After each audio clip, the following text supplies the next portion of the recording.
Our family are from the great state of Louisiana. So, don't guess we have anybody from Louisiana here, right? Really? Seriously? Are you kidding? What do you think about this electricity? This is something. Different colors and everything. I really didn't expect somebody from Louisiana. What part of Louisiana? Alexandria. Yeah, my wife is from New Orleans, and I kid Louisiana, but you'll back me up. Greatest food on the planet Earth, as long as you don't ask too many questions. Because as long as there's a ditch on the side of the road, nobody is going hungry in Louisiana. And you'll back me up on this, because my wife's from New Orleans, as I said, but she's got all these cousins from Thibodeau and Bunkie, all those Cajun places. You've seen Swamp People? That's my wife's relatives. 27 of them came to our house last Thanksgiving. I didn't understand a word they said all weekend. The kids were like, hey, Mr. Jim, you think I'll be all right to go on down the outside of the house, there, go on the back road, get a robe, you think I'll be all right with doing that, huh? Okay. An hour later, my wife's like, did you tell them they could jump off the garage roof? I might have. I have no idea what to say. But boy, they brought some great food with you. I'd be sitting there at the table going, man, this is delicious. What is it? They were like, you don't want to know. You put your little more hot sauce on and keep chewing there, city boy. Like, come on, give me a clue. Does it swim? Does it fly? Maybe it do and maybe it don't. You just keep eating. I saw him hit boiling pots with a wooden spoon going, get back in there right now.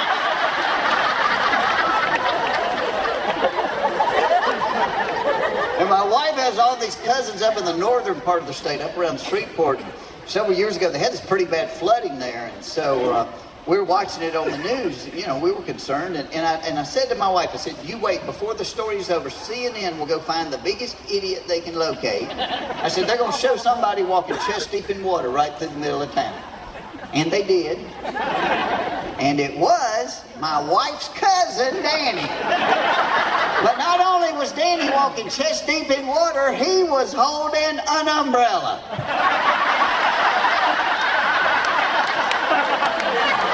I'm looking at my wife going, that has got to make you proud right there. That's your bloodline on national television. I gave her so much grief about that.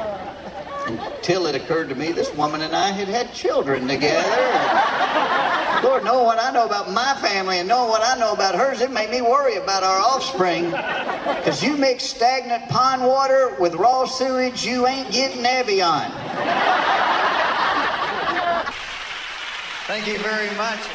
Let me take this opportunity to maybe tell you a little bit about my life real quickly. I am the proud father of two little girls. Their ages are 7 and 9. I live next door to my brother. He has 3 children. They are all girls. Their ages are 5, 7, and 9. My mother has 9 grandchildren. They are all girls. The oldest one is 11 years old. I live in the estrogen ocean, in the middle of the naked Barbie Woodstock. Naked Barbies as far as the eye can see. There's days I have fantasies about being G.I. Joe on a 3-day pass, you know. Hello, ladies. Guess who just got paid? But I tell you something else. I've learned a lot about girls. And one of the things I've learned is girls can sometimes be a little bit more emotional than boys. Y'all, I spend half my life trying to figure out what people are crying about. I'm like, honey, calm down, and just tell me what happened.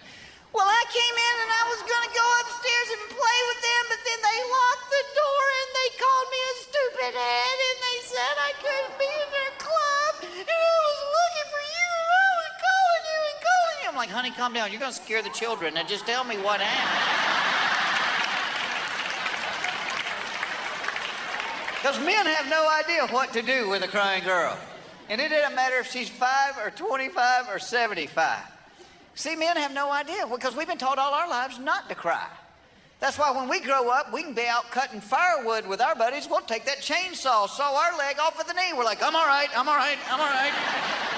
Throw the leg in the cooler, hand me a beer, I'm all right.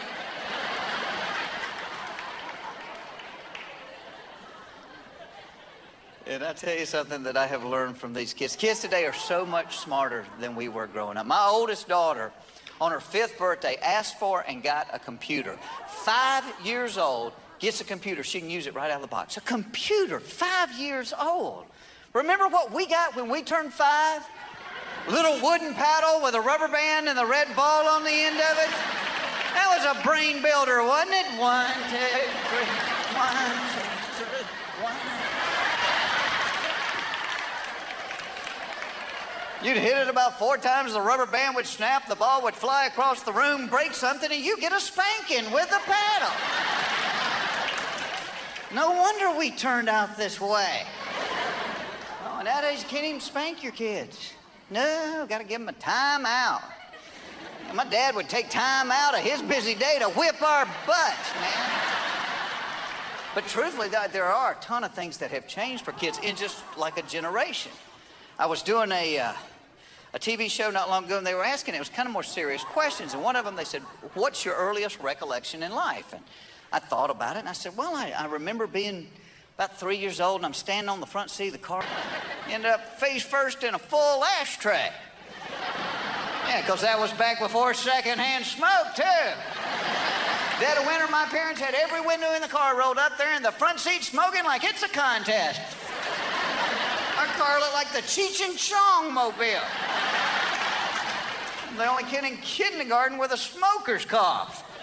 Could I please have a crayon? You know, I remember as a child, my mother used to leave me, my brother, and my sister in the car while she ran into the grocery store real fast. If you did that to a poodle now, they would fry you on the 6 o'clock news. And I'll tell you something else. Now that I'm grown and have kids of my own, I understand why my mother didn't want to take 3 youngins in the grocery store.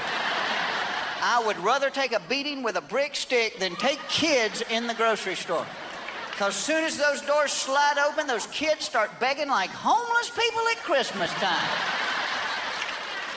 And somebody with little kids, what's the worst aisle of the grocery store? Try to get those kids down.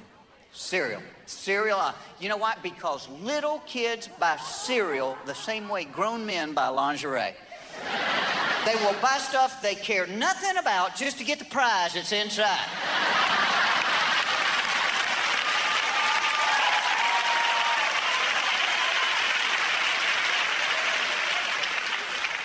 Everything's changed. Even their toys have changed. Like I noticed last Christmas, every toy my daughters get now, it's got little tags in it showing you somebody has inspected it to make sure there's no possible way a child could hurt themselves playing with that toy.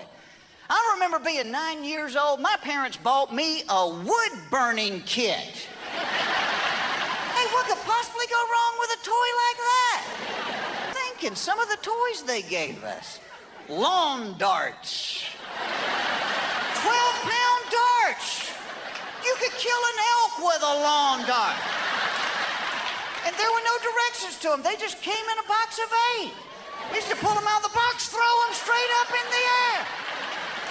You catch one of those with your head, you're getting coloring books for Christmas the rest of your life.